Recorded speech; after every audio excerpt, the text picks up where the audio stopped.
એક જંગલના કિનારે એક નાની છોકરી રહેતી હતી. તેનું નામ રાની હતું. રાની રોજ સવારે એક ઝાડ નીચે બેસીને ગીત ગાતી હતી. એ જ ઝાડ પર એક નાનું ઘાયલ પક્ષી રહેતું હતું. એક દિવસ રાનીએ જોયું કે પક્ષી ઉડી શકતું નહોતું. તેણે પ્રેમથી તેને ઊંચક્યું, પાણી આપ્યું અને દાણા ખવડાવ્યા. રોજ તેની સંભાળ રાખવા લાગી. ધીમે ધીમે પક્ષી સારું થવા લાગ્યું. થોડા દિવસો પછી પક્ષી ફરીથી ઉડવા લાગ્યું. પરંતુ હવે તે રાનીને છોડીને ક્યાંય જતું નહોતું. દર સવારે તે તેના ખભા પર આવીને બેસતું અને મીઠા અવાજે ગાતું. એક દિવસ ભારે વરસાદ આવ્યો. રાની રસ્તો ભૂલી ગઈ. ત્યારે એ જ પક્ષી આકાશમાં ઉડતું ઉડતું આગળ આગળ જવા લાગ્યું. રાની તેના પાછળ ગઈ અને સાચા રસ્તા પર પહોંચી ગઈ. રાની સ્મિત કરીને બોલી, જેના પર પ્રેમ કરીએ છીએ એ જ એક દિવસ આપણો સહારો બને છે.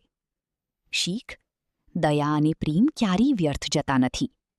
જો તમને આ વાર્તા ગમી હોય તો અમારી ચેનલને સબસ્ક્રાઇબ કરો, વિડીયોને લાઇક કરો અને શેર કરવાનું ભૂલતા નહીં.